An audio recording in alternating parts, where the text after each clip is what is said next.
कार्तिक और स्नेहा की कहानी एक छोटे से कॉलेज के गलियारों में शुरू होती है। पहले दिन जब कार्तिक ने कॉलेज के गेट से कदम रखा, उसकी नज़र स्नेहा पर पड़ी, जो अपनी सहेलियों के साथ हंसते हुए खड़ी थी। उसकी मुस्कान ने कार्तिक के दिल में हलचल मचा दी। धीरे धीरे उसकी दोस्ती गहरी होती गई। स्नेहा एक खुशमिजाज और चंचल लड़की थी, जब कार्तिक शांत और गंभीर स्वभाव का था। दोनों एक दूसरे के पूरक थे और यही बात उसके रिश्ते को खास बनाती थी। हर सुबह कॉलेज आने के बाद कार्तिक का सबसे पहला काम स्नेहा को ढूंढना होता था। दोनों साथ में क्लास अटेंड करते, कैंटीन में चाय पीते और लाइब्रेरी में साथ पढ़ाई करते। उनके दोस्तों को भी उसकी जोड़ी बहुत पसंद थी और वे अक्सर उन्हें छेड़ते थे। समय के साथ यह दोस्ती एक गहरे प्यार में बदल गई। कार्तिक और स्नेहा एक दूसरे के साथ सारे सपने देखे थे। वो सोचते थे कि उनकी यह प्यार भरी कहानी कभी खत्म नहीं होना। एक दूसरे के साथ भविष्य की कई योजना बनाई थी, जैसे एक साथ नौकरी करना, एक सुंदर घर खरीदना और हमेशा एक दूसरे के साथ रहना। उनकी जिंदगी एक सपने जैसी लगती थी, अधूरे प्यार की अधूरी कहानी। लेकिन किस्मत को कुछ और ही मंजूर था। एक दिन कार्तिक की बड़ी बहन का अचानक एक अपघात हो गया और उसकी मृत्यु हो गई। कार्तिक की बड़ी बहन ही घर चलाती थी और अब सारी जिम्मेदारी कार्तिक पर आ गई। उसे तुरंत अपने शहर लौटना पड़ा। कार्तिक ने स्नेहा से वादा किया था कि वह जल्दी ही वापस आएगा और फिर कभी उससे दूर नहीं जाएगा। स्नेहा ने भी कार्तिक के इंतजार का वादा किया। दोनों ने एक दूसरे को अपने प्यार भरे खतों के जरिए हिम्मत दी। शुरुआत में सब कुछ ठीक चलता। कार्तिक और स्नेहा एक दूसरे को रोज फोन करते, वीडियो कॉल पर बात करते और अपने दिल की हर बात साझा करते। लेकिन धीरे धीरे कार्तिक ने परिवार की जिम्मेदारियों ने उसे इतना व्यस्त कर दिया कि उसे पास स्नेहा के लिए समय का होना लगा।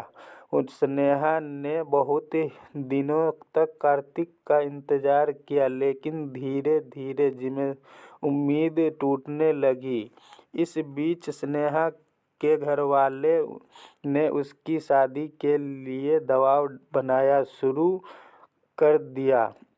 स्नेहा ने कार्तिक का इंतजार करते हुए अपने दिल की बात घरवालों को बताई, लेकिन वे नहीं माने। उन्होंने स्नेहा को समझाया कि कार्तिक अब वापस नहीं आएगा और उसे अपनी जिंदगी में आगे बढ़ना चाहिए। स्नेहा अपने परिवार की मर्यादा का ख्याल करते हुए शादी के लिए हाँ कर दी।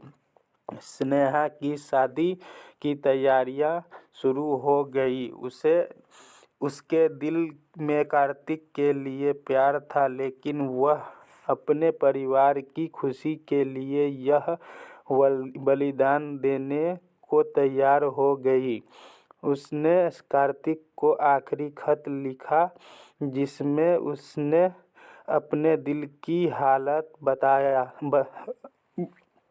हालत बयान की और हमेशा उसे प्यार करने का वादा किया। कार्तिक को जब यह खबर मिली उसका दिल टूट गया और स्नेहा को फ़ोन करने की कोशिश की, लेकिन स्नेहा ने उसका फ़ोन नहीं उठाया। कार्तिक के पास अब सिर्फ स्नेहा की यादें और आखिरी खत था।